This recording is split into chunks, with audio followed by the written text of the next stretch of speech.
I mean, nowadays Nick can send, his new prodigy Maki Ito after people. So Nice. She's the best. She really is. Was it one of those? He tweets like, "I'm back in America, Five Guys, motherfuckers." It's like, yes.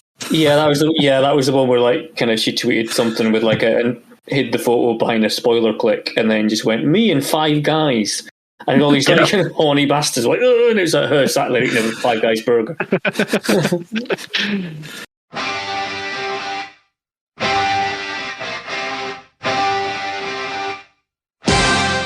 Welcome to the Conquistabores.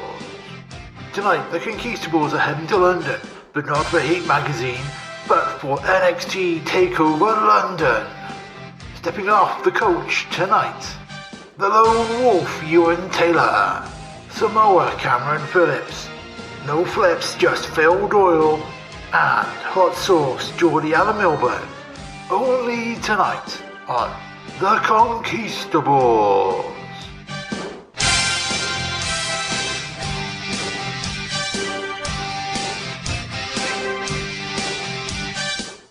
Is Al here? Yes. Al's here. I'm shocked. Yes. That's not very nice. You're the one that was late. Because last time he was like he was booked for this night because it was an NXT show or something. 8Ball's not around this week, is he? No, he's not. He's not around this week, though. No biker meetings tonight, though. There we go. 8Ball serving some time with the pen.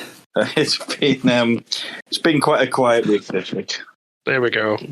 Just the 3 motorcycle shows that just running around scaring. See, when I picture Al's motorcycle bike gang, I'm picturing the gang from Police Academy 2.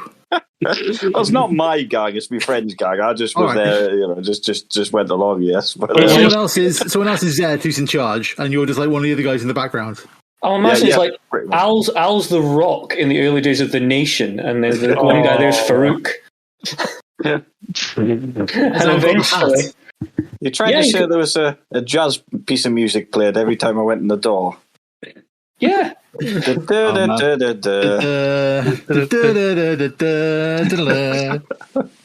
before we end up getting having to get like lawyers for litigation, what did we watch this month?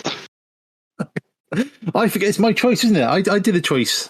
You did a choice, Phil. Yes, I did a choice, and I picked to continue the London theme for the AEW show, which is definitely going to have CM Punk on the show, isn't it? Isn't it, guys? Isn't it? Definitely going to have CM Punk.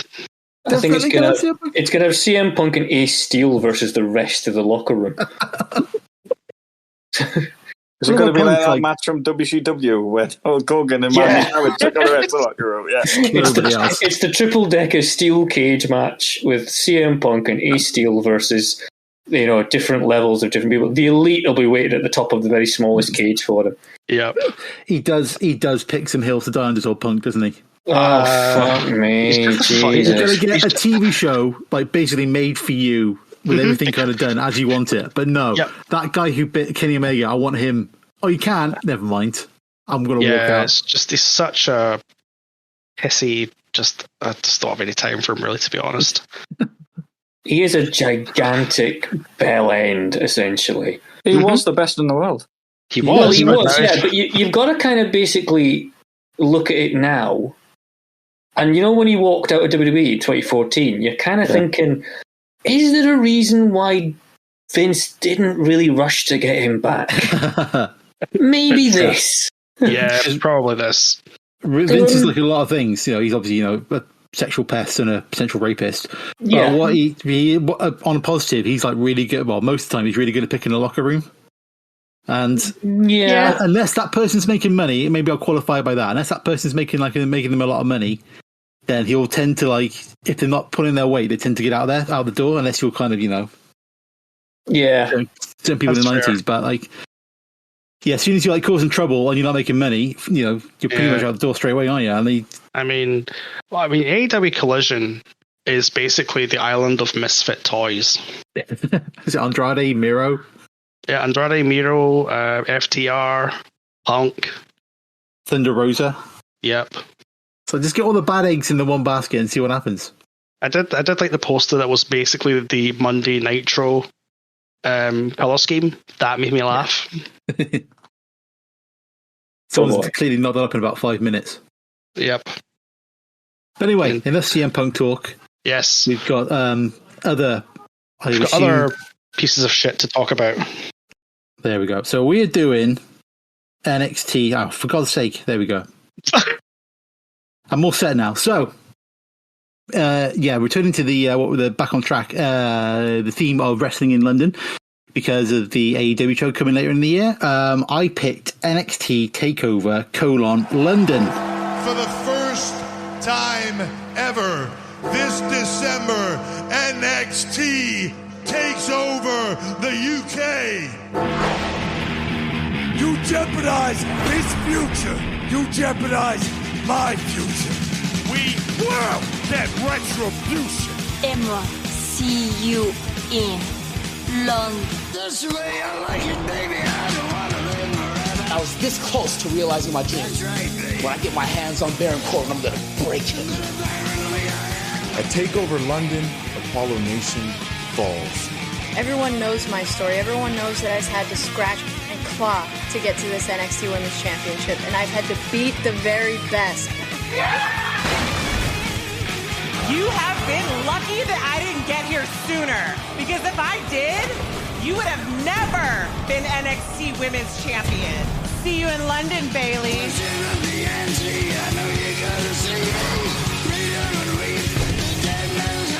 You know, walking into London, I realized I may have invoked something that most people fear. Joe thinks he knows who I am.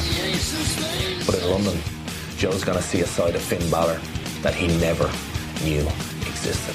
But know this, Finn, I'm 100% complete, total monster.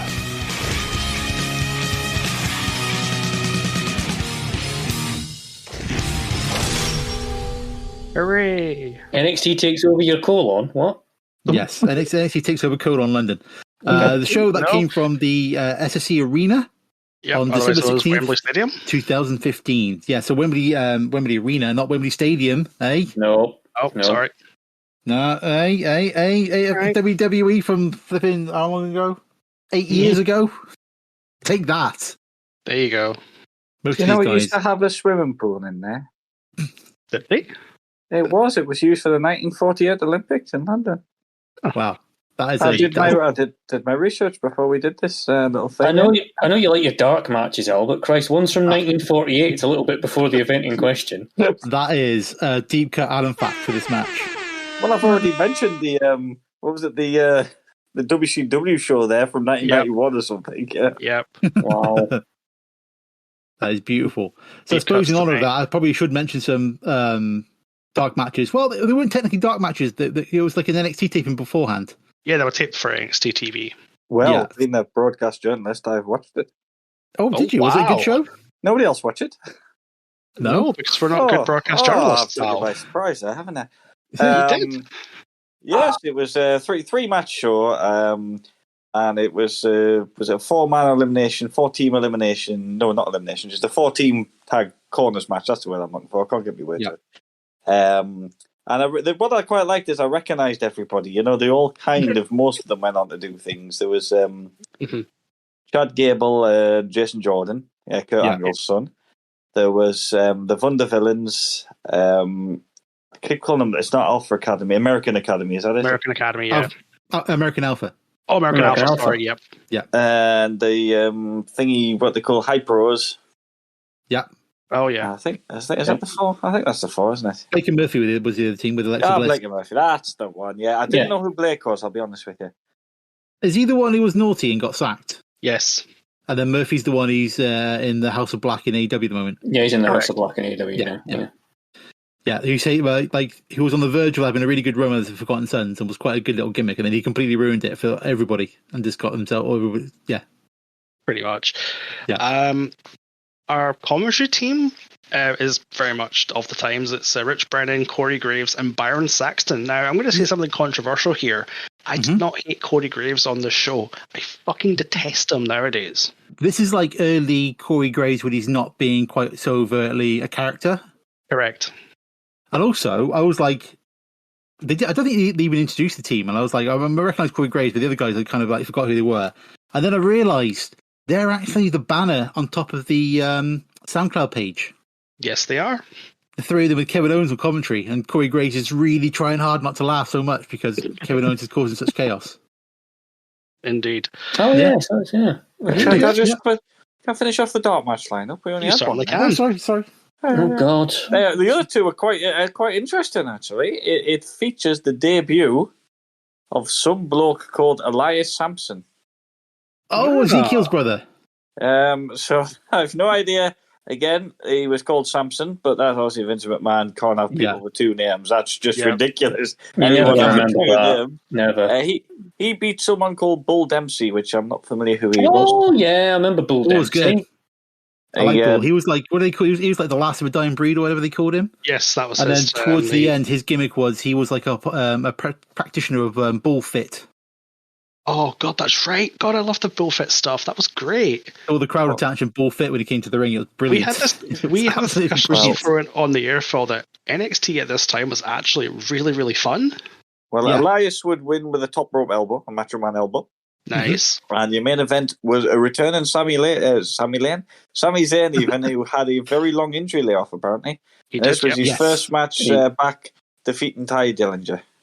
Because he debuted against Cena, did his shoulder in, and then he was off for a long time. Was it not both shoulders he did in? I think so, yeah. I think it was double surgery he had. He had one then the other in quick succession, if I remember right. He was out for a long time, wasn't he? Yeah, he was out for a good, I think, about 8 months. Yeah. Yeah. Well, it's a pretty good time because I was going to kind of lay down a little bit of context for you boys around this time. Right. Oh, sorry, one more question. Who does the commentary for NXT, or who would be doing the usual show's commentary back there? It's the three that were on the show, so it's Rich Brennan, Cody Graves, and Byron Saxton. Yeah. No, I quite enjoyed the commentary as well, so that's the other reason. Rich Brennan is really, really good. I do go. Yeah, because the show starts with a Triple H promo. Yes. Because it's Triple H, isn't it? And then an hour later. Sunday night, I got my ass kicked. It isn't the first time, and it sure as hell won't be the last time.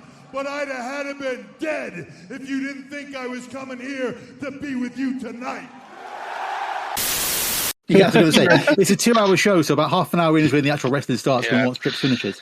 Because he mentions about halfway through about getting beaten up I've got the couple of days beforehand. I've got the quote.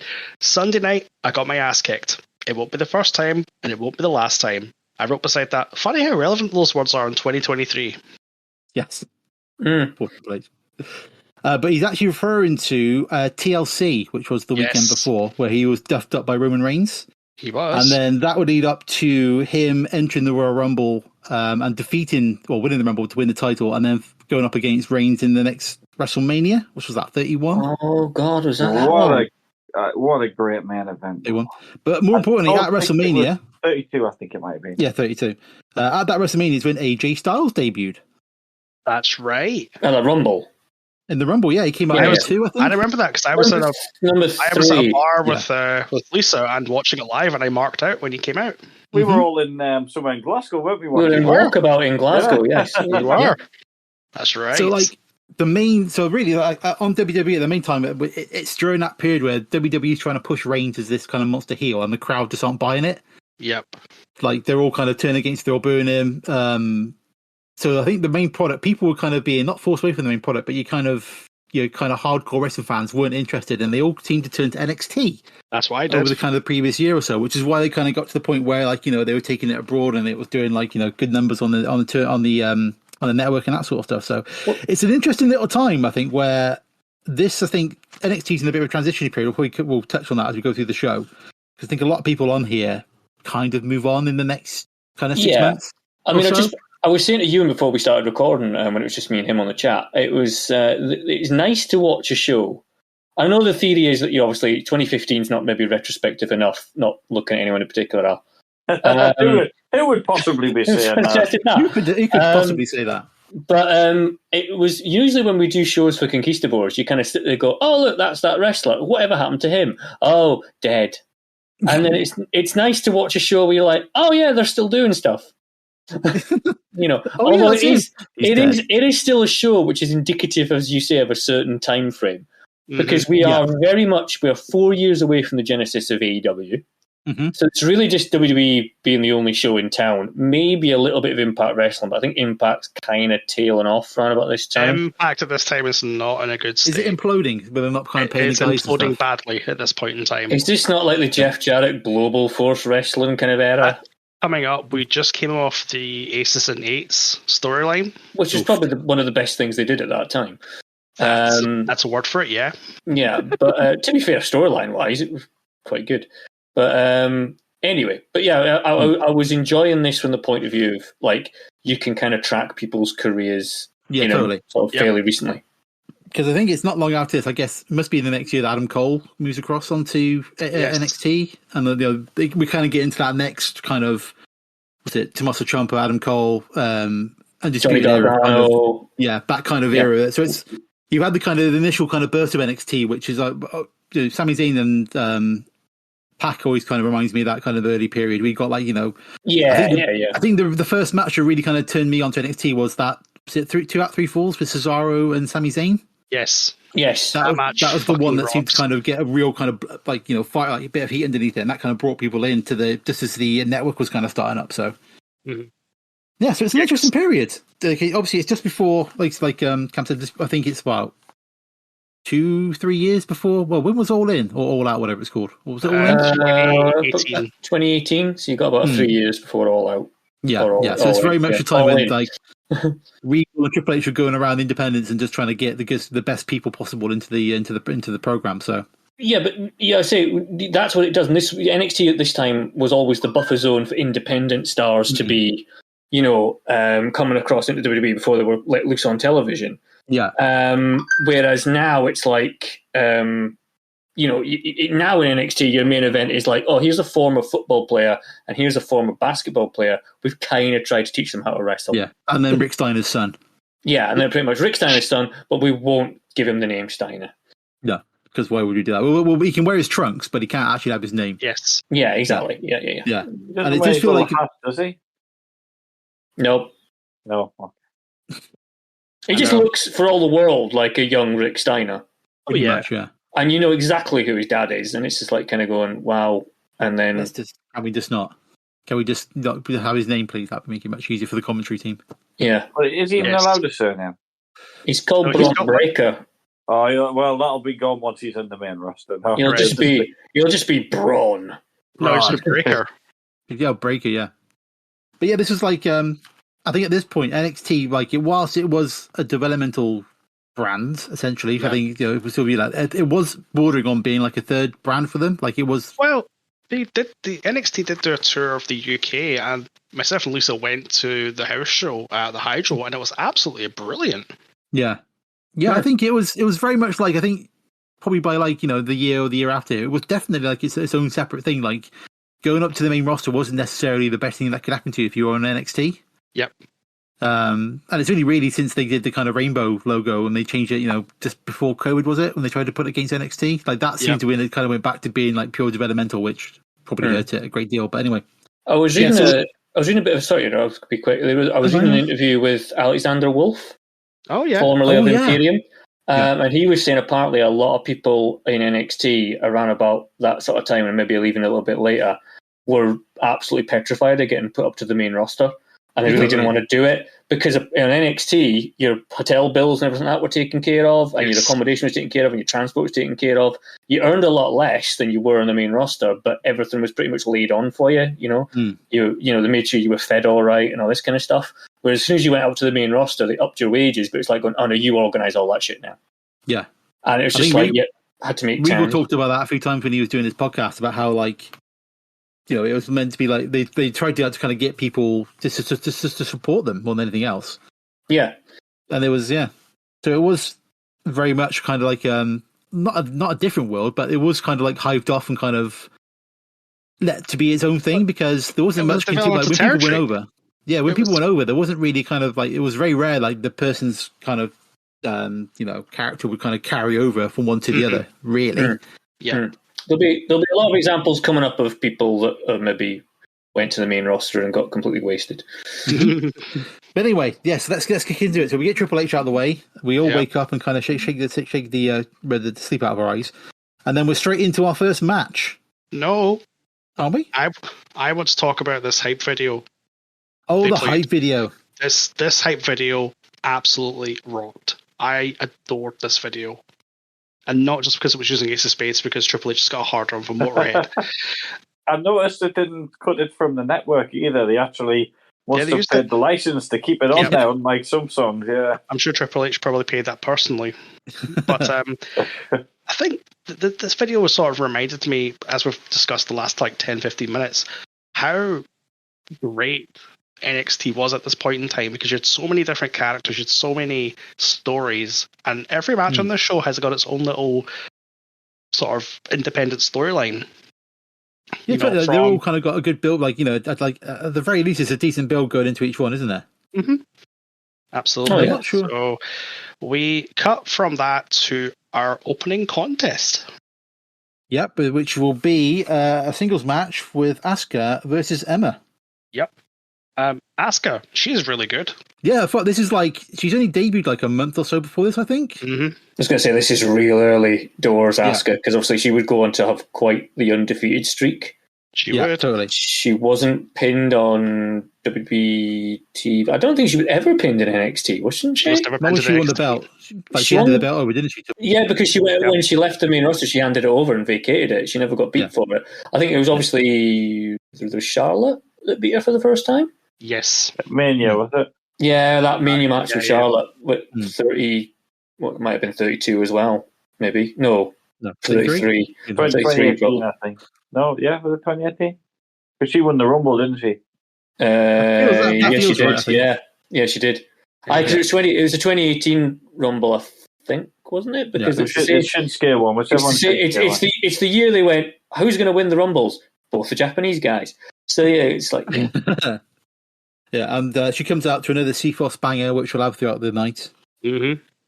Which was, their music. Oh, I think that's another good thing to mention as well. The kind of C-Force music, and then this kind of period was I don't think they had a bad song with people who kind of came up. No, I think pretty much all the music they did was a banger. So you got folk later on like Robert Roode, who's arguably his theme song was more over than he was. Yes, it was. Correct. To this day. Yes. Probably to this day, yes. Yeah. And then we have, Samantha opponent. Emma comes out. Now she's wearing the mirrored glasses and blue lipstick. Cameron, calm down, please. What? It's gone very quiet. I beg your pardon? Honor time. She's a lovely girl. Just calm down, Cam. Just keep it, She's a lovely girl. She looks cold. My favourite part of the intro is when they showed that promo from just before where Asuka kills somebody in the ring. Mm-hmm. It's Deonna Purrazzo, I think it is. Is that her name? I think it was, yeah. I think it was, yeah. Emma and Dana Brooke come out to do a distraction, and Asuka just turns around and murders her in the ring, and their look on their faces is brilliant. I was just going to go, hang on, that was a bit harsh. Yeah, to kill that person. That one's backfired. At this point, Asuka is still very much an unknown for the majority of the audience, but within the matter of a month or however long it's been, she's already established herself as an absolute killer. And the minute I think stuff like that, where she just kind of just kicked somebody's head off, that was go around all the gifts, wasn't it? I remember at the time. Yeah. So immediately the crowd's giving an Asuka's going to kill you chant, and she's just lapping it up. And the match is off, and it's a very good opening match. It is. Crowd gets going. Crowd are great all night. I will say that. Oh yeah, they were great tonight. Was their influence over the course of future wrestling great? There's one for the conversation. More of the conversation is the difference between American and British attitudes to this crowd. Oh, that's true. That's because I remember a lot of the online discourse for this show from America being that this crowd ruined it. Rather than people holding up stupid signs, dancing, and just beach balls, getting in the way. Yeah, because I think it was JR was particularly kind of saying, he didn't say it was a crap show because of the crowd, but he did say it was a unique response. It comes to the main four later on for Bayley versus Nia Jax. Yeah, which we'll go through. Again, it's the things because it's a different environment. When was the last time the WWF crowd or WWE crowd were exposed to an English crowd like that? A long time ago in a galaxy far, far away. Yeah. And you'd had the English indie scene was kind of doing really well at this point, wasn't it? You had ICW and all the other. This is pre-speaking out, clearly. Yes, obviously. Yeah, and pre NXT UK, which for all you can say, effectively strip mined a lot of the UK scene and then fucking dumped them at the other end. Which is now slowly returning again to where they once came. Yeah, but it's just and ICW are still trying to make out that they're some kind of rebellious organisation when they spent three years being part of the WWE network. No. And now it's like, we're going to have a show called Get the F Out and all this kind of, it's like, really? No. It's quite funny in that respect, just to sidetrack, that ICW have come out looking really poorly, where WXW are still pretty much where they were before. Yeah, I've not watched much of that yet, but it's really, really good. Really good stuff. Okay, cool. Definitely recommend that, but that's besides the point. As Phil said, this is a really, really fun opener. I enjoyed this one. Yeah, Emma and Dana are just been dastardly heels. They're a good team, and her on the outside of the ring, she's that good kind of annoying heady manager presence. Just kind of to get the crowd every now and then, to occasionally try to interfere. But then always being really scared of Asuka, because Asuka's just going to kill people. Yep. Pretty much, and she does. Yes. The ending is slightly convoluted, but it's overbooked. It's a little bit because it involves weapons and distractions and it all going a bit wrong and that kind of jazz. Yeah. It ends well because I think Asuka kills Emma with one of her moves and then pins her, which is cool. Yeah.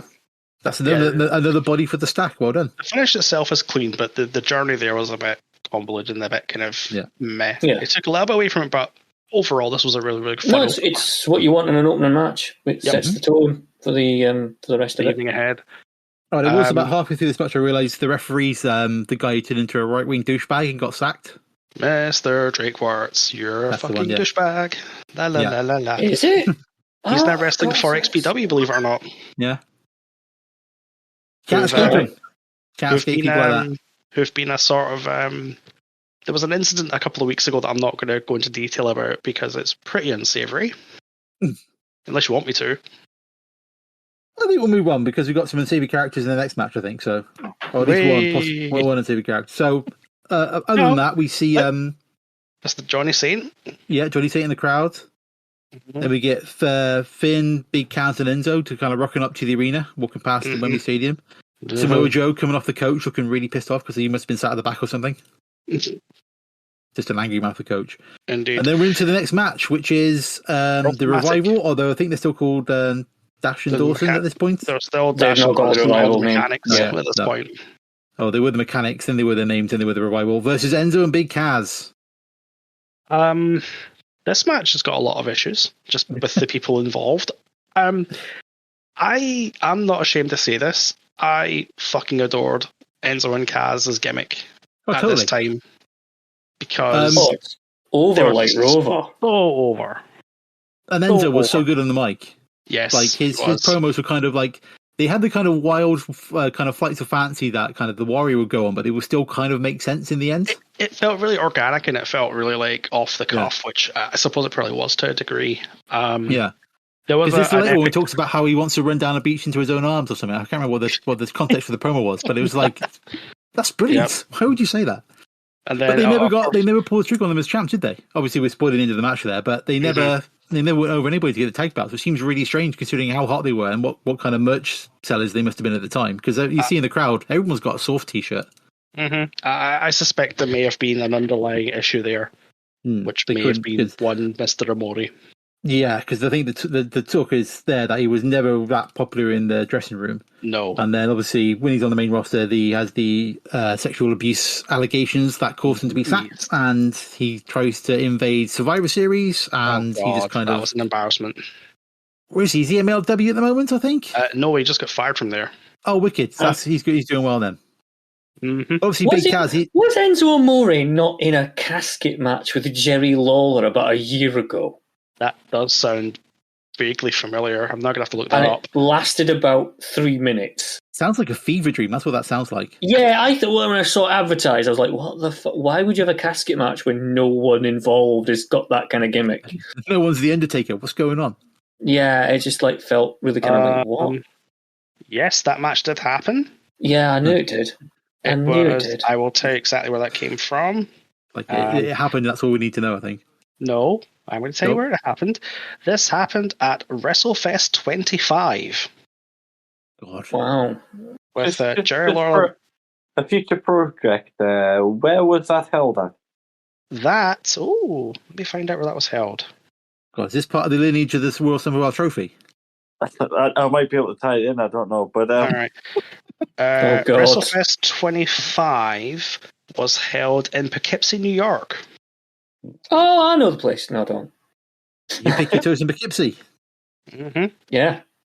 No, a future project is about did WWF have copyright the name WrestleFest? I don't believe they did. Ooh. So, yes, obviously for the famous video game and such like. But yes, that was that's for a different day. That casket match went 4 minutes. Would you like to know what the main event was? And that wasn't the main event. That was not the main event. That was the semi-main event. What was the main? What was the main? The main event was Sammy Guevara defeating Fuego del Sol in 15 minutes 50 seconds. That doesn't sound like a bad match, actually, to be honest. Yeah. I hate Sammy Guevara with a passion. I will not get into that. Look at that, the cold fury in Euan's voice there. He's a prick. I really would breaks his neck. I don't like saying that, but I really think he does. Gosh. Wow. So yes, Enzo and Kaz come out to the ring, massively over. Corey Graves has a go on Chavs on commentary. The promo with the pound coin, I enjoyed that. I remember at the time thinking, I think I watched this one live. I was like, oh boy, he's struggling to get that pound coin out of his pocket. Yeah, that doesn't want to come out of that pocket. Like, it's quite tight in. You wanted a fight? Well, you got a fight. But the difference between you and me and Big Cass,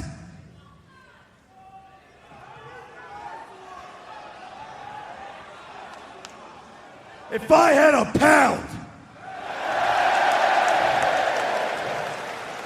for every time me and Big Cass got knocked down and didn't get back up, I'd have 0 pounds.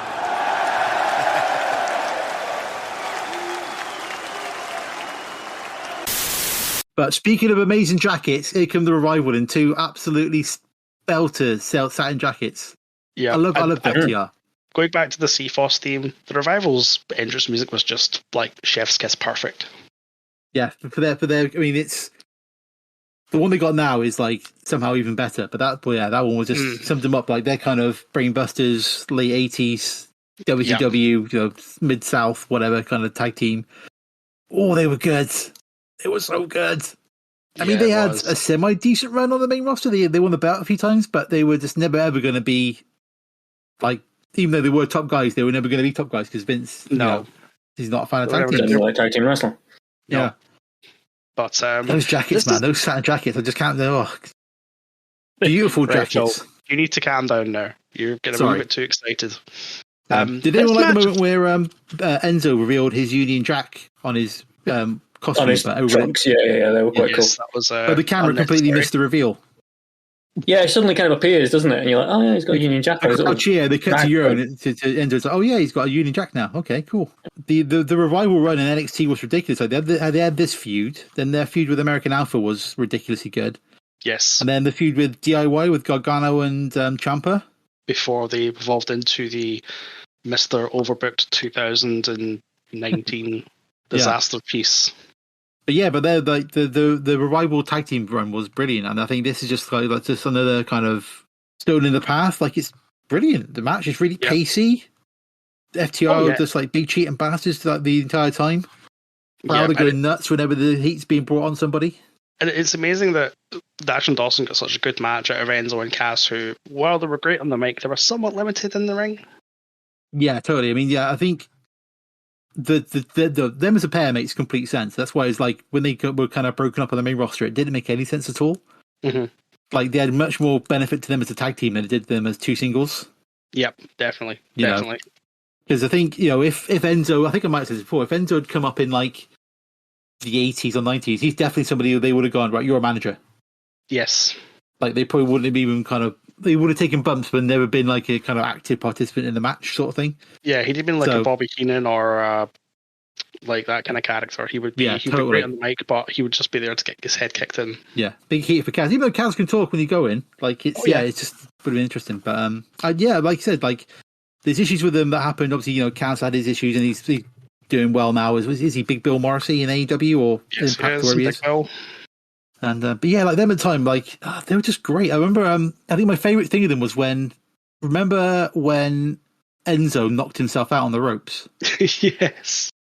And there's a picture like the next day. It was Kevin Owens taking a selfie, and there's like Enzo kind of in like the scrubs because he's still being done, and Enzo's there in a suit, like kind of like trying to talk to him. And Kevin Owens is taking a selfie, smiling in the foreground. It's brilliant. It's probably the best wrestling photo ever. Yeah, it's pretty good. And that kind of summed up what they should have been, but they should never have been two singles. They should just carry on having matches like this. But never mind. Never mind. We live and learn.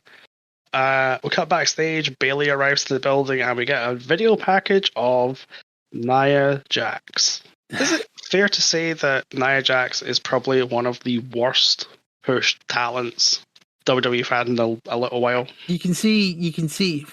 My problem is, whenever I think of my Nia Jax these days, all I can hear is my ring. My hole!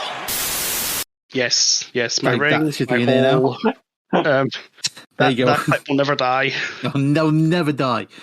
And like there was about a hot one backstage promo where she was like pals with I've completely forgotten the tag team now. The guys are pals with AJ Styles. Oh, the Good Brothers. The Good Brothers, yeah. She was like backstage with them talking about freaking jackets. And it was hysterical. So I think she had potential, but I think she's somebody again who was kind of rushed up to the main roster probably a bit too quick. 1,000%. 1,000%. Because she has this match here. She's got a match later with Bayley, but yeah, we'll probably talk about it more then. But yeah, she was again somebody who was needed like a lot more polishing before she went up to kind of a bigger audience and kind of situations where she was expected to lead the match, which I don't think she could do. No, definitely. Anyway, we had a cracking tag team match. That was brilliant. Even though the finish was a bit got the crowd a bit sad because Enzo and Big Kaz lost. Yeah. So how can we possibly improve their mood? By bringing out Baron Corbin versus Apollo Crews. It's the fact that he's still around in 2023. He's still happy.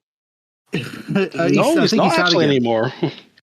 Somebody like Baron Corbin, I think, like there has to be like that kind of mid-level heel to have feuds with people coming in. Like there has to be somebody like that to kind of anybody can't be on top of the card. You got to have those kind of mid-level guys, and he's definitely like I'm not saying the same kind of quality as the Genius, but he's like that kind of level guy where he's like you can bring him out, you can have a match, you can somebody can run over him on the way to the top, and you kind of need him to be there. He's cannon fodder.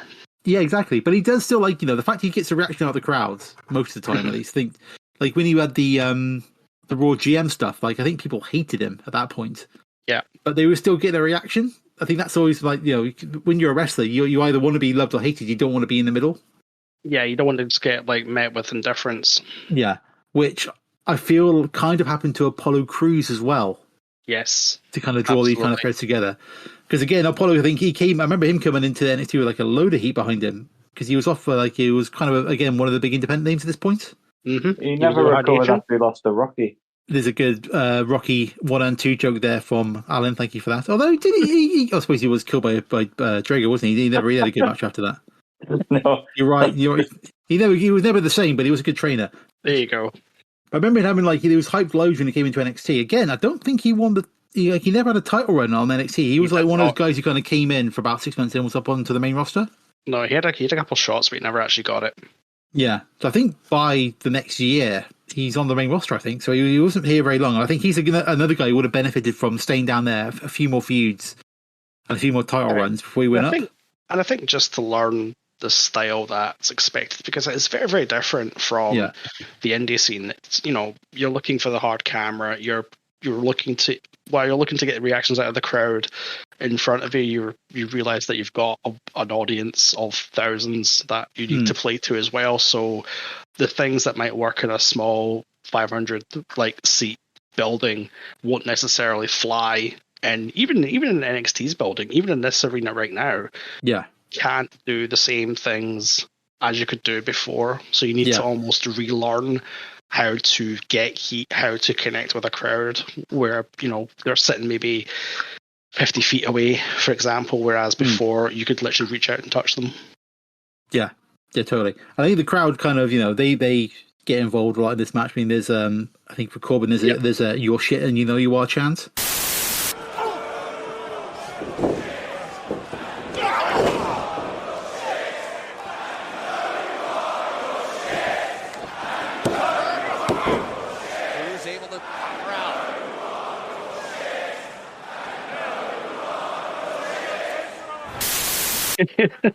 Yes, quite early on, which was brilliant. And then what's it? Fuck you, Corbin, as well. They really kind of. Corbin, yeah. But to be fair to him, like what I quite like, he kind of like he doesn't really slows down. They just kind of raise his arms to the crowd and just kind of bask in it a little bit, just to get the hackles a bit more. Yeah. So this was the most TV match that ever TV'd. It was. I mean, there's one bit where I think they're going for a torture rack and they kind of botch it, move on, and that starts a Botchamania chant. Yeah. But then, you get it ends it starts to build towards the end. Apollo Crews is a really good kind of move out at the end of the day. He kind of flips out at the end of days, and then it gets done anyway, and he loses, which seems a little bit Yep. I mean, that's the second match in a row where it's just heat. Yeah, and then I've written down here. Yeah, by April 2016, he's on the main roster. So 4 months later. Mm-hmm. So clearly they thought he was going to be a big talent, but he just kind of the Nigerian thing that was going for a while. Mm-hmm. And I think he was back on NXT for a little bit. Yes, so he's still there, from what I remember. Did he win the Battle Royal not long after this thing? I think he was going to win a Battle Royal, but Corbin eliminated him, and that's why they had this match. I think that does sound about right. Yeah. So that was that. We get a video package with the aforementioned Sami Zayn hype video saying he's going to be next week on NXT. Yeah. So he's going to build to his the NXT WrestleMania match with him and Nakamura. Yes, that's right. One of my favourite matches that next April. Such a good match. It's really, really good. We get a recap of the Nia Jax promo. And then Asuka gets in her face. At which Just point I wrote staring down, Asuka, please don't, it's not worth it. Asuka, put your earrings back on. Yep. And then we get a Bayley promo, and this is pure white meat babyface. Oh god, Bayley, this is Bayley at her best. Proper Joan Cena to kind of give that kind of slightly reductive comment, but it's probably accurate at this point. What how she was being positioned. It's amazing how badly they fucked up Bayley when she went to the main roster. They did for a long time, didn't they? But then I think when she did that heel turn, and her and Sasha Banks were the bosses. The role model. Sorry. Yep. And they basically carried that company for how long did they during lockdown, wasn't it? They basically put that company on the back and they carried it for a long time. Yeah, exactly. But the problem is she's been there for how long now, and that's maybe her most memorable thing because Damage Control is dead in the water. It's been dead from day one.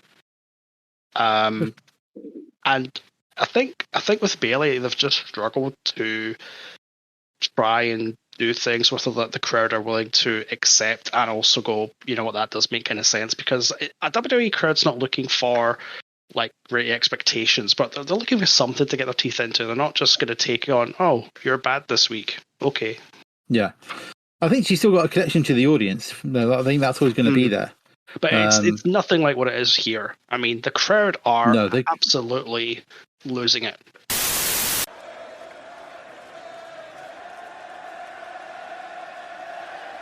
Guys, I think Bayley would tell you herself. I mean, she is a little nervous coming into this matchup. There is a little trepidation. By that same token, Bayley's confident that she can defend against the toughest challenge of her reign.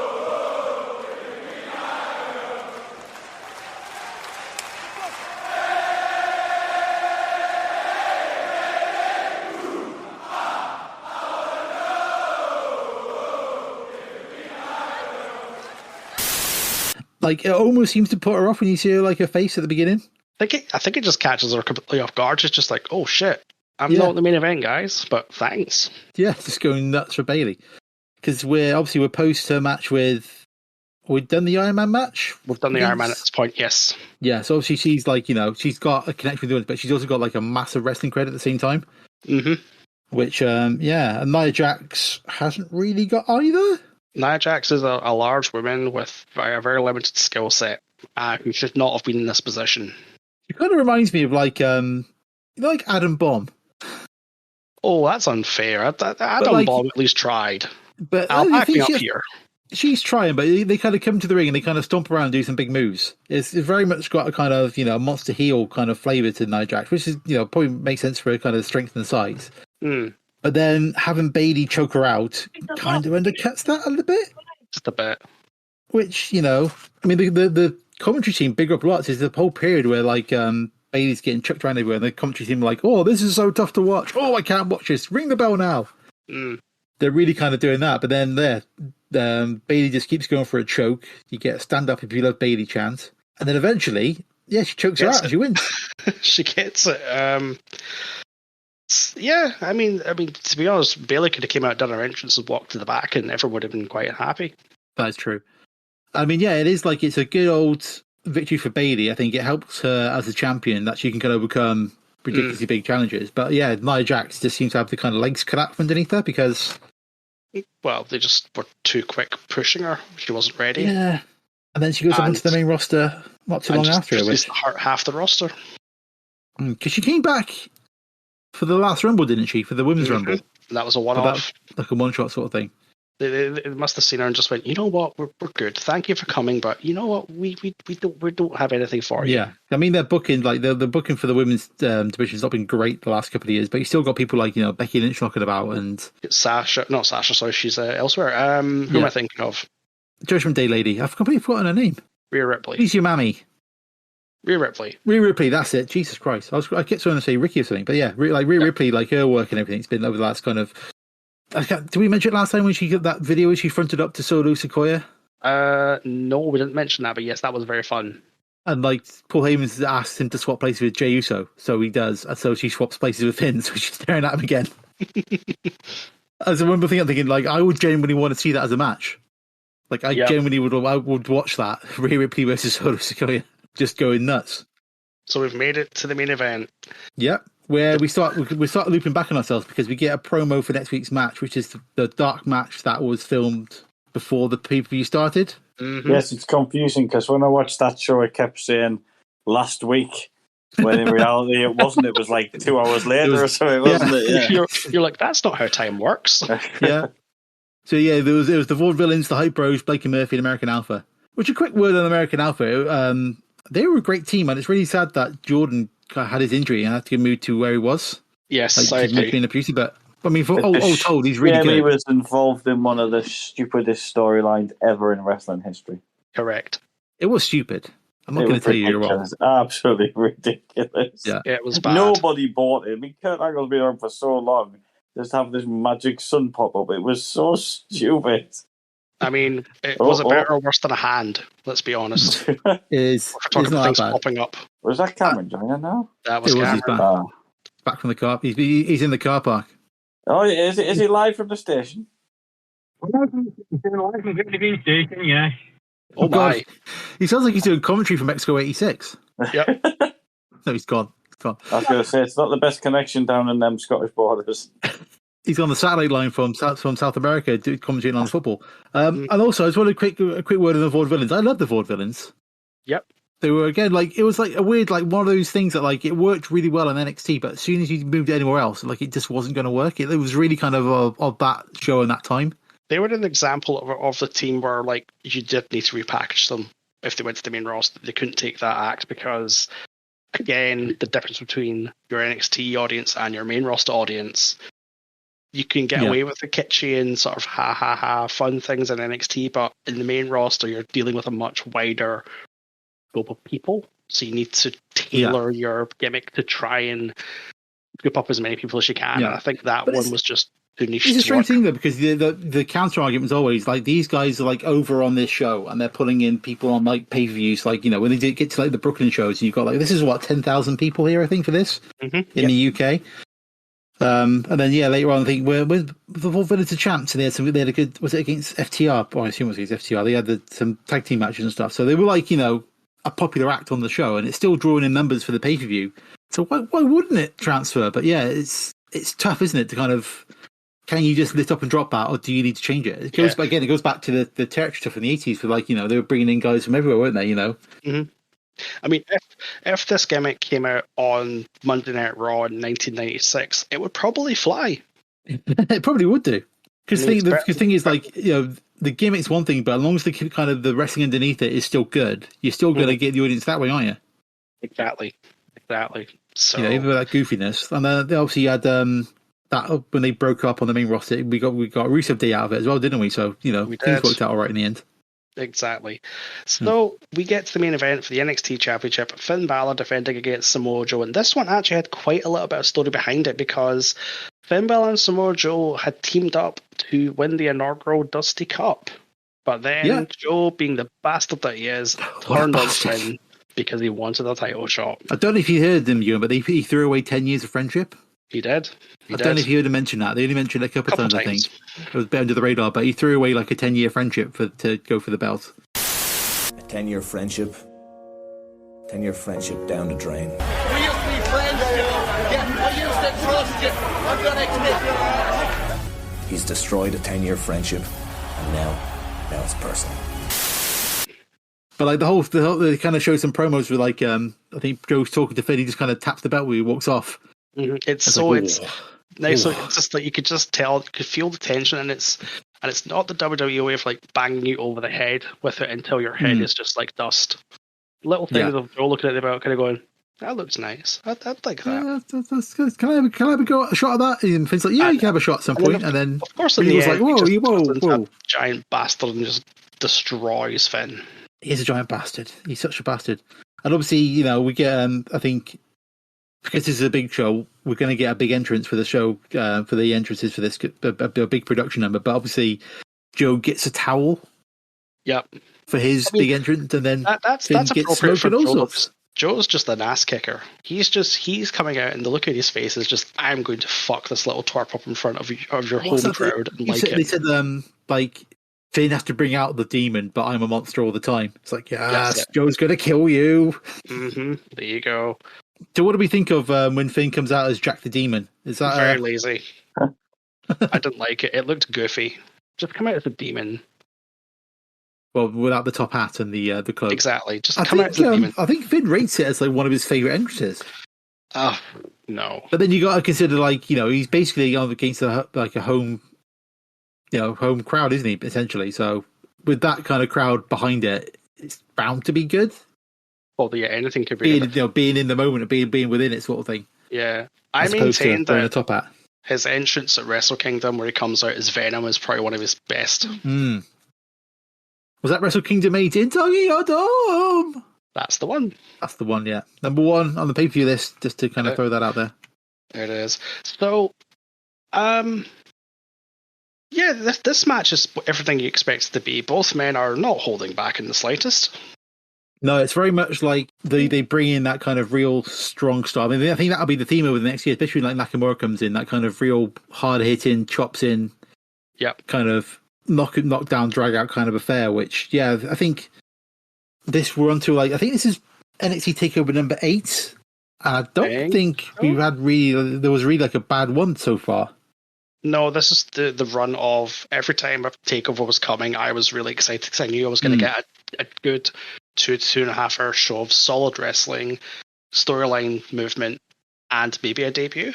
Yeah. Yes, it's a really beefy one, this one. It's like lots of just brutal. Yep. There's a great spot where Finn just keeps throwing drop kicks at Joe, and Joe goes, "No, fucker, do it again and again and again and again," until eventually Joe just collapses in a heap.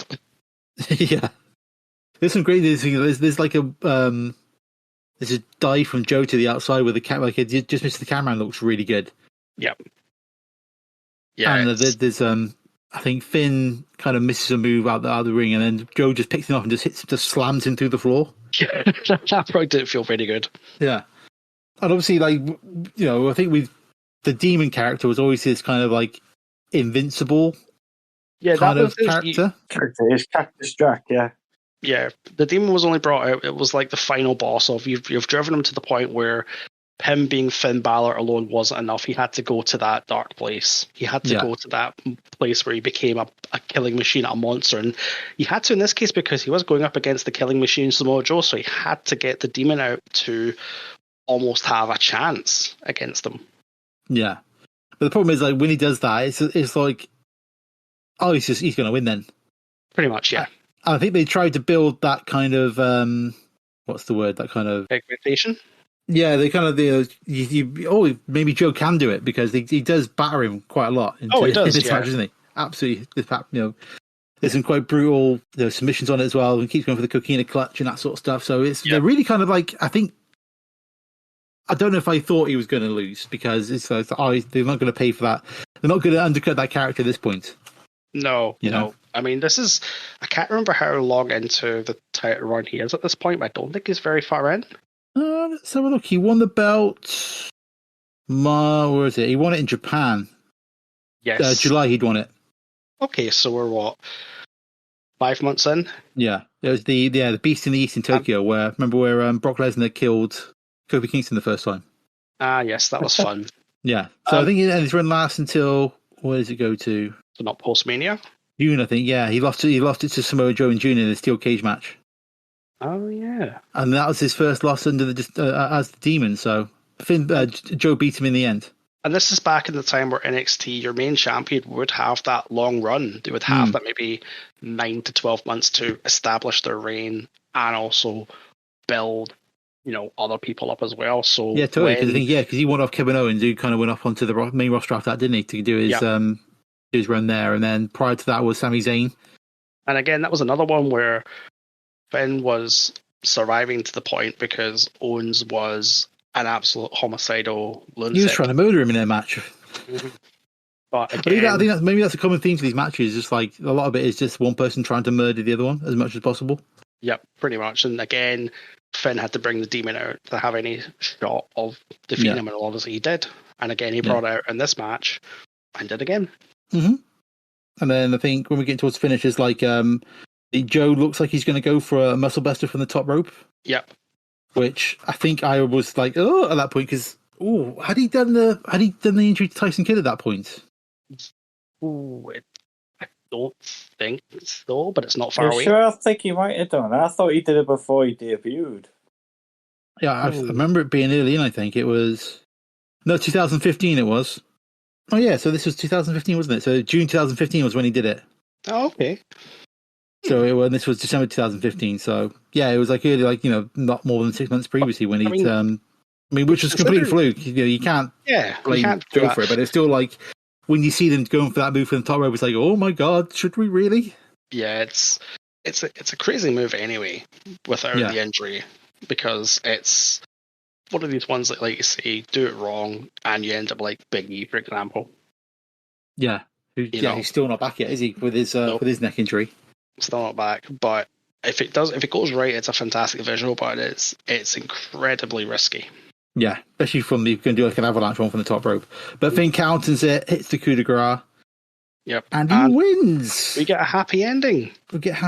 Although when you see like they kind of like Joe's being carried out from the ring and blood's pouring out of his mouth, and he's just twitching, like his cheek is just twitching on the one side. It's like, I don't think Joe's happy with that. No. So really, so go on. Yeah, I would say no. And obviously Joe would come back again they've run this match back a couple of times, but I think for the audience, for where we are at this time, I think that was the right decision and the right finish. Yeah, because Finn was on top. He was a great champ. Though his entrance with the music, even without the demon, just his music alone was kind of would get the crowd up on their feet going, wouldn't it? So yeah. And so it was 5 matches in a 2-hour show. It flew by. Which was, again, that was, I think, another great thing about NXT at this point, because it felt like WWE was heading towards the bloat. Like, we're at the kind of 4-hour WrestleMania show, 4 or 5 hour show at this point, before they split it over the 2 nights to make it even longer. Yeah. On forever. But a lot of the shows, the main PPs will still be like, 3.5 hours. And just to have like a 2-hour show with kind of good pacey matches, not much talking. Like, there's a couple of promos in between the matches, but otherwise it's just like. But those promos are setting up the match you're about to see. Exactly. It's not just you don't get promos anything for out of it. filling time. Nothing extraneous and straight in and straight out. So yeah. Yeah. So that was a show I enjoyed. I don't know about you boys. Yeah, I enjoyed it as well. I mean, Al must have enjoyed it because he went back and he watched the episode after. Before, is it before? Is it after? I don't know. I don't know anymore, Al. I don't know what time traveling show. Yes, who knows? But I think that was the point. Like it was like a 1 hour NXT every week with the every kind of 2-3 months there'd be like a 2 hour pay per view. Yep. And that was it's kind of the AEW model almost. Almost, yeah. But it's a good amount to watch. Like, because I think at this point we were well into the 3 hour Raw era, weren't we? Oh yeah, that's Raw already happening. And an hour of SmackDown. Awful. Plus 3 hours of Raw is still just ridiculous. Yeah. I just don't get it. 3 hours Raw, 2 hours SmackDown. 2 hours Raw is too much. Vicious. Because the new AEW collision, that's it could be 2 hours, isn't it? I think it's 2 hours. Yep. So it's 5 hours of first run of like their A show as well. Rampage is like, I don't know, a G show at this point. I don't know. Well, I think because they cancelled Dark and Elevation, haven't they? So I imagine that would be kind of filling in that kind of. But I just don't. I get why they're doing it because Warner Brothers Discovery are paying them, but it's diluting your product. Whereas back in the day, where you had Raw and Wrestling Challenge / Superstars. I mean, I recently watched a whole bunch of Raw and Superstars on the network, and I found myself easily just watching 4 episodes in a row of Superstars because it was short, it was breezy. Yes, the matches were nothing exciting, but it was always something to look forward to. Because that's when I first started to watch it, Euan, when you're right, where it was just well, we didn't have Raw in the UK, so we had to rely on highlights from WF Mania. Yeah. But it was like Mania, Superstars, and Challenge. That was your main 3 shows, wasn't it? Totally, yeah. And I mean, they did a great job because you had your matches, you had your build to the pay per view or the recap of the pay per view that's been, but you also had like little things as well, like the adverts for the merchandise magazine. You had like the random anti-smoking ads they'd run, and to me, it just. I think I don't know if it's nostalgia speaking, but the fact that it was an hour long or 40 odd minutes, so if you take out adverts, but you still got more out of that 40 odd minutes than you get out of a 3 hour slog every Monday. And also this time, like they're very much in. It's all for the network, isn't it? It's all content for the network. Mm-hmm. They just need content for that as much as possible. They're rather than a wrestling company. Yeah. Which I think that's part of why this TV companies like them, because you with they kind of absorbed into Peacock. Like that's what thousands of hours of content without even thinking, because you've got all the 30 years of like WrestleMania, and that's before you factor in all the WCW stuff and all the other you've got 2 other companies as well. Yeah, ECW stuff that's all on there. Like it's a ridiculous amount of content on there, But when you're trying to do like on top of that, like an extra potentially 12 hours extra a week, it's too much. Yeah. Especially when your roster is not strong enough to sustain that amount of programming. I mean, some weeks they struggle to fill in the 40 minutes, but you'd at least get maybe a promo or like an Ultimate Warrior going off on a wild one about his rocket ship or something. But you at least had that memory. Whereas I think most people that watch Raw nowadays, they couldn't tell you what happened throughout the entire show because it's just a blur. Very rare, isn't it? Well, again, it's like don't get into like a main roster bashing, but like they don't seem to have any kind of like characters you can really kind of capture your attention. No, they've got no identity. They're just apart from like the Bloodline stuff, which is still really good. Roman Reigns is mobster boss and that sort of stuff. But like, do I want to watch the rest of it? I don't know. No, it's whereas I could watch. Like going back to Al's example, I could watch Wrestling Challenge, and yes, it's a bunch of squashes, but I still got something out of watching them because you got the entrance, you got maybe their manager, you got the commentators building up the story of the main guy, what's happening, and occasionally you'll get a storyline movement there as well. Maybe somebody they're feuding with will come out and cost them, like try and cost them the match or interfere or whatever it might be, or pop promo after the match or what might be. But it's the fact, it goes back to something I see all the time. Wrestling is so easy, but a lot of companies find so many ways to fuck it up. Yeah. I think that's what was good about NXT this era, was like that's what they were doing. It was like an hour of TV you get a few matches, Mm-hmm. and it would all the builds were all kind of in the main would make sense. All the characters were kind of we were connecting with people, and it wasn't too. They weren't. We say they weren't trying to overcomplicate it. Yep. I think that whilst I was barely watching what was going on in the main roster, but I was watching NXT every week at this time. Mm-hmm. Same. Yeah. Same. Absolutely. And again, WWE had, like, as I mentioned, they had Mania, they had, like, and even they at points they had Heat Velocity, they had Metal, and obviously these were all just like recap shows, but they still had to produce them. Whereas now they're struggling to produce your first line content. Yeah. Because it is literally just content at this point. Oh, that's the problem with everything, isn't it? Everything is just like, we have a streaming service, we need to fill it up, we need as much stuff as possible now. But no, this was good, and despite it being, like I say, only 8 years ago, it feels like so weirdly of another era. It's crazy. Yep, I agree. It just showcases how much WWE has changed over the course of these 7 years. Yeah. And I mean, out of the so Finn's still on the main roster. So Asuka's still there. Emma's came back, didn't she? I think she's back on the main with WWE now. She is. Baron Corbin's still there. FTR aren't. Enzo and Kaz aren't. Apollo Crews is. Bayley is. Nia Jax isn't. Finn is. Samoa Joe isn't. So a lot of them are still hanging about in the company.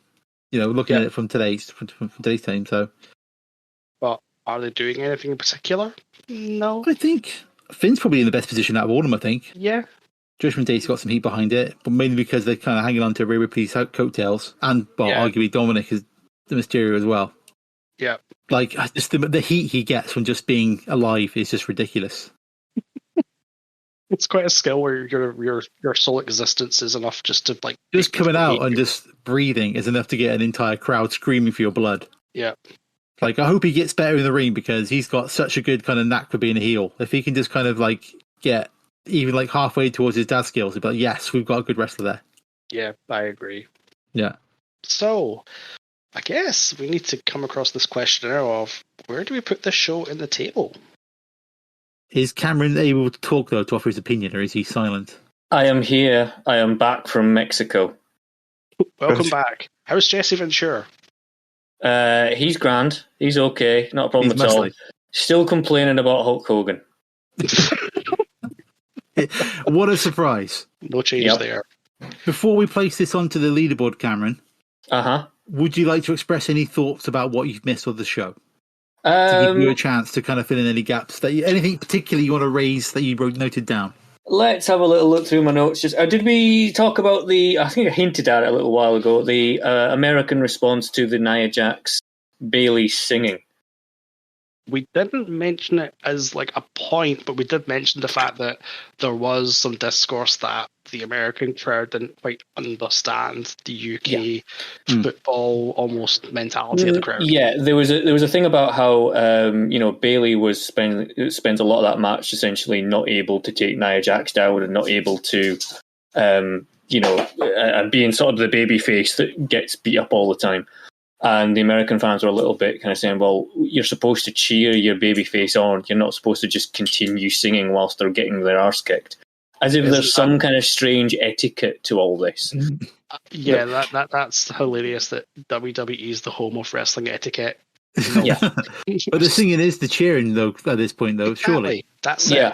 I think it's they made that point to JR, and it was a bit on Twitter, I seem to remember, and JR was saying that it's kind of like the football, he had explained to him that it was a football thing, essentially, and then that kind of became a bit clearer for him because he didn't get it initially either, and it was Grandpa Ross.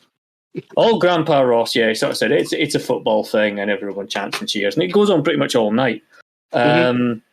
Also, as I was going to say about Finn Balor versus Samoa Joe, that this is like what NXT was at this time. Was taking those independent wrestlers, you probably already mentioned this, taking those indie wrestlers and having dream matches that would have been on the indies but are now given the time and the platform the size of something under WWE umbrella. Now that's probably a lot of what NXT's lost. Yeah, NXT is just it's an emotionless void of men and women who are clearly in the very, very fetal stages of becoming a professional wrestler, but unfortunately they are put on US national TV and to a worldwide audience of millions via the network, so they're not getting that opportunity to get their feet under them before people are criticizing them. Because the good thing with them kind of taking out those indie stars was that they had kind of 5-10 years of getting over in different places. Agreed. Of at least kind of, get like, they may not necessarily know how to work the WWE style in inverted commas, but they still know how to connect to an audience. Because do it quickly. Yeah. Yep. Did we also mention it's strange watching a Baron Corbin match where he actually has a decent gimmick? We didn't mention that, did though. not say that. The Lone Wolf Baron Corbin, you're a fan for that, are you? Yeah, well, of all the gimmicks he's had so far, it's probably the better one. To be fair, like when he came out and like all the lights hit him with the kind of the kind of spotlight, that was quite cool. Yeah, it was really cool. Yeah, okay, I'll give you that. Yeah, is that also like the longest Baron Corbin match to that date? Probably, yeah. Because it's like he used to do a lot of NXT stuff where he was like sub 3-minute matches because he would just like go and beat someone up and then leave, wouldn't he? And it's always that kind of point where they try and make of the fact that he's a heel because he's not a wrestling fan. Yeah. Yes. Kind of thing. He doesn't have this respect for the business. You know what I mean? And all this kind of that rubbish. But no, I say for all, Baron Corbin's probably been the guy that's been screwed over most by the WWE main roster thing on this whole show, I think. Well, you could argue Apollo Crews as well. Because, if you looked at that match and kind of went, in a few years' time, this guy's going to be in a Nigerian drum match at WrestleMania. And it's just like, right, okay. I can't believe they did that. Cool. I can't believe they fucking did that either. I can't believe Big E was also involved in it, you know what I mean? Mm-hmm. Well, was it like Apollo Crews came out and did like a really good promo, and then the next week he came out with like a Nigerian accent, and it's like, what part of that promo did you miss? They were trying to get he had General Aziz as well, yes, didn't he? That General Aziz. God, damn, that angle was terrible. It was absolutely awful. But yeah, that was really my main points that I missed when I was driving. So sorry. All right. This is what comes from double booking yourself. We accept your formal apology, Cameron. That's fine. Thank you. That's no problem. Okay, cheers. There we go. Right. So let me have a quick look at the guide, because I just want to double check. So we've done another NXT show before. We did. So the highest NXT show, NXT Brooklyn, which is number 14. Ooh, that's I quite would high say up. this show is probably below that. And actually, that is the only NXT show we've done. I was going to say we haven't done many NXT takeovers. Which I'm pretty sure that's the... No, that's not the Iron Man match with Sasha and Bayley. It's Brooklyn when Bayley wins, though, isn't it, I think? Yeah. Bayley beats Sasha at this one. Yeah. I'm looking at the table now, and I think this might slot in nicely above Wrestle War, but below King of the Ring 93. Wrestle War 92, including War Games. Is it better than a War Game show? No, is that the classic War Game? Yeah, I love that 92 War Games match. No, you can't put the 5-match card, I don't think, above that. Okay, that's fair. Okay. No. So underneath that is ECW Living Dangerously 99. I don't remember much about that show. Maybe it goes above that then, but below Wrestle War. I'd probably hang with that, yeah. Yeah, that's what... That would make it the 18th best pay-per-view of all time. There we go. What an award. What an award. That is the first one to get into the top 20 for a long old time as well. Yeah? Yeah, it is actually. Cool. We've been very... it does not help that we've watched a lot of shit. Well, there's been some dross along the way, yes.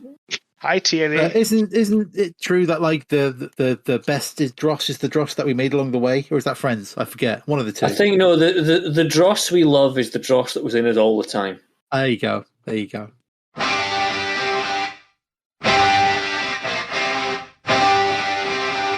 Speaking of dross, is it not my pick next? It certainly is now. I love how you hyped that one up. Here we go. Here we go. Let me get the page open. Do your worst. No, I promised a choice. You did. So I've got a few shows I want to do. Oh God! Do you want to do? Do you want me to stick to my usual routine? Ooh. Would you like an event tournaments? none of us would have seen before. Oh, okay. Would you like a match type I don't think we've done too much of in this show? Oh, okay. Or would you like a tribute show? Or would you like to swing on a star? I'm leaning towards number 2. I was thinking that as well, the second option. Okay, well, let's go with that then. Let's go with that. Was that the one, a show that none of us have ever seen before? Yes. Yeah. Al, what have we picked? Right. I'm just going to check it's still on the network, because it was on the network. That's a good start. It's on the network. It's not on the radio or anything. That's good. Positive. I'm liking this so far. Like I said, I don't think you've ever seen it. I'd be surprised if you have. We are travelling quite a far back in time. Oh, God. Is this show in colour? Yes, so that's... Okay, good. And there it is. I thought it was on the network. It's 2 hours, so there you go. Okay.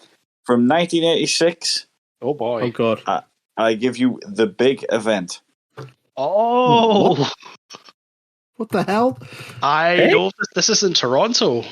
It's a stadium show. It's headlined by Orndorff and Hogan, and it's a big deal for the attendance sort of thing. It's insane. And there's obviously it's an older wrestling event. It's in the pay-per-view section, even though it wasn't a pay-per-view. It's in the pay-per-view section on the network. Oh my, this card is eclectic. This bodes well. Yeah. Oh my God, this is Magnificent pure Morocco Rainier, isn't King it? Tonga. Holy shit. Bobby Heenan. What the hell's going on here? Apparently raised Pedro Morales. Al, this is a very interesting card. I Well, like it. you asked for it. I give you the choice, so you can't complain. This is You brought it on yourselves. This card might have a lot of deceased people in it. That's the only thing. Sorry, it's from 1986. Yes, there's a very good chance it's going to have a lot of deceased people in it. Half the cards just in the ground, aren't they? Let's be honest with ourselves. 1, 2, Actually, I think there's a match in here that's got an entirely dead participants. What the hell is a snake pit match? We'll find out. We'll find out. We will find out at the time, won't we? Oh my God! I think Euan's referring to that tag team match. Yeah, not looking too happy. Oh God! We'll confirm that next month. Oh yeah, my somebody Lord. can count them next month, but I reckon there's at least 6 or 7, probably more when you count them up properly. Hang on, there's 1, 2, 3. I think look at the schedule. It's this, then it's a truly an inch of the real Sunderwell trophy, and then it's Euan's pick. Oh Jesus! What a roller coaster of emotions this is. What a summer we've got coming for you in the Conquistabores. Oh my God! Right. So we'll be doing the June one. Now, the July one, which is the Samovar one, might be a little difficult because I'll be in Spain for some of it, and I don't really want to do it from Spain. Oh, yes, you do, Alan. Hey, yes, you do. If I've just given you live from Gretna Green train Live station, from Gretna Green train station. Come on, travel a bit, man. The problem I got is there's no Travel way she's gonna let me skulk off for an hour or so and do a podcast during a holiday. Well, you stay with the in-laws and we'll get her on. I just realised. So go on. I thought of this in advance. I don't know if there's any Spanish shows I could have picked. Oh, we could have just done the best of El Matador. Because what's the time difference? Are they ahead? It's just an hour ahead. Just realised, the projected recorded date is like 2 days after my birthday. It's what a birthday treat this would be. Our podcasting from Spain. So when would that for a better present? Well, hang on. When's your birthday, Phil? 12th of July, and we got the recorded down as the 14th. But we can move it like a week before. No, it's fine. I'm not going to spend the week after, so that's fine. Hey. I'm gonna get Mission Impossible Dead Reckoning Part 1 on my birthday, and then I'm gonna get our podcasted from Spain. What a treat! What a treat! No, I'm not going to the week after, so the 14th. No, we're going to fine. delay it till you're in Spain because I want you to record from Spain. Oh well, the 21st will be okay. It'd have to be the 20th, but I can't. Fine. The problem we got is I can't just chime in and then chime out because it is if we're doing the Samovar one, it's all. Yeah, all out. All out. So that's the problem we got. By the way, fine. I'm making up my rules for that. Ooh. Okay. Right, I'll tell you it now. Right. Okay. There's one. I've decided. Disqualifications and count outs still swap the trophy. All right, so it's like proper belt rules. It swaps the trophy. It does swap the trophy. Yeah, so are you happy with that? Are you happy with that? Champion's advantage. Yeah. Oh, okay. So yeah, if you win by DQ, you still get the Samovar trophy. Right, okay. Are you happy with that? Happy with that. I could go back and do a lineage that doesn't include that. That's how the Royals do it, isn't it? So it's fine. However, there is one title change I'm ignoring.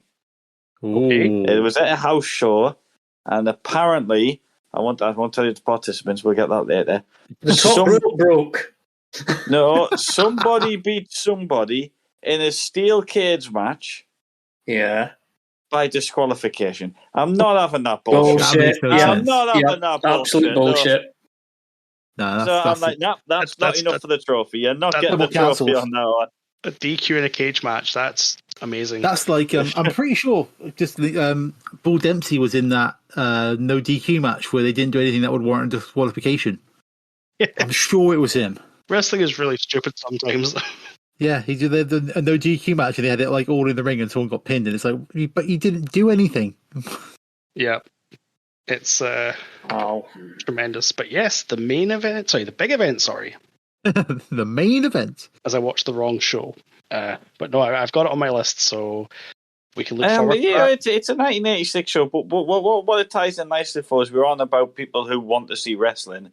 I don't know what the attendance was. It was crazy, but there was a lot of people wanted to see wrestling. 61,000, I believe. Oh, hang on. It's not even on there. Hang on. It's got to be massive. One estimate is 74,000. Jesus. So I don't know how official that was, or if it was WE inflating stuff. Well, but yeah, that's what it was. Yeah, in 1986, you're kind of talking height of Hulkamania and things like that. Anyway, so. Yes. Like they could have broadcast Hulk Hogan having a wank in the ring and people would still come watch. Even know that. I don't think the matches are in their entirety. It's just to warn you. I don't think it's going to take away from it. Python, brother. But I think there is a little bit of clipping going on. Just the version on the network is the version released for VHS. Okay. So I think they're trying their best to cram it into 2 hours. That's fine. Yeah.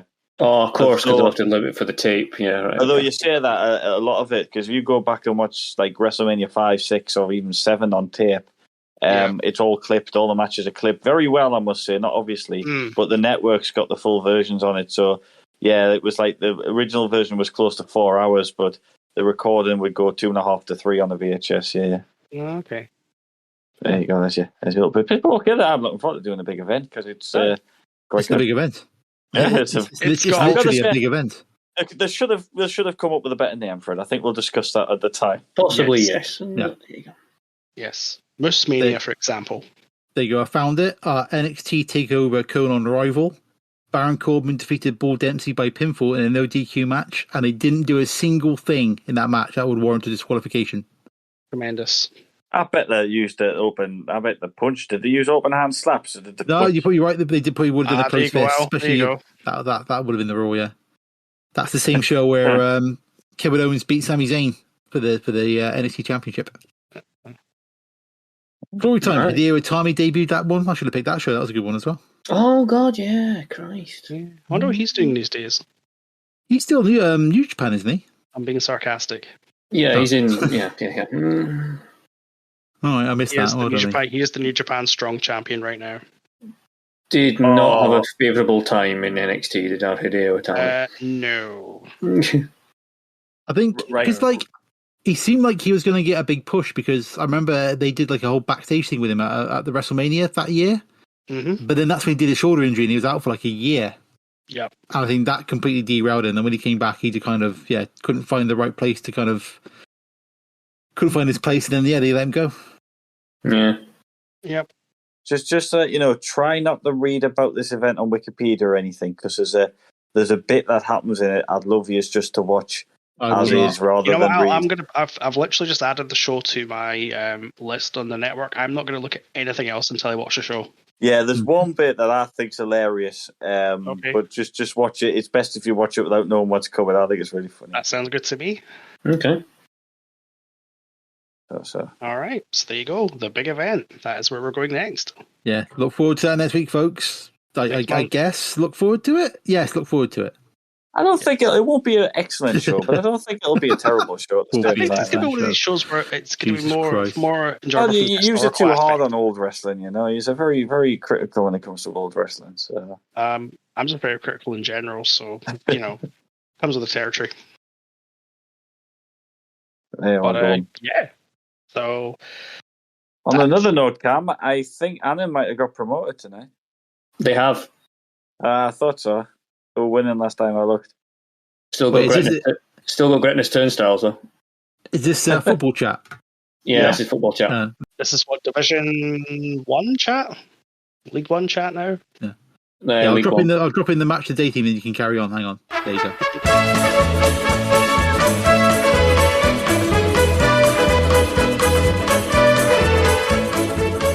I was just saying, apparently, I'm just reading that Annan have won their playoff tonight to get promoted up to League One. So it's been a while since we had a random football update during the shows. That's good. That's a big call. That's good. Yeah, usually it's Rangers, but you know. Air United haven't fared too well. I think they were 3-0 down last I looked. It's only the first leg, but yeah. Cool. Well, it's kind of local to Cameron to a degree. It's more local to Euan. Bunch of inbred. Oh, that's true. Yes, yeah, that's true. Euan's going in heavy there. I don't think you can hear him there. Just randomly swearing about people. Yeah, Euan being the Kilmarnock fan will not have a high opinion of Air United, I'm guessing. Nope. Exactly. Nope. Bunch of granny fuckers, that's what they are. Bunch of granny fuckers. I mean... Nice. I've never met them, so I can't offer an opinion on that, to be honest, but I have to trust what Euan says, you know? Well, to be fair, there's only 3 of them, so, you know. What a great way to end the football chat. Yeah, giving an apology to the entire citizens of Ayr. Nope. No apologies. I apologise to no man. No, I don't apologise for... No, I'm not, because I'm going to get myself in trouble. I'll be quiet now. Well, on that bombshell. That'd be nice if that happened. Anyway, was it last show Euan asked your fella from Podcasting Out for a fight? Who was it?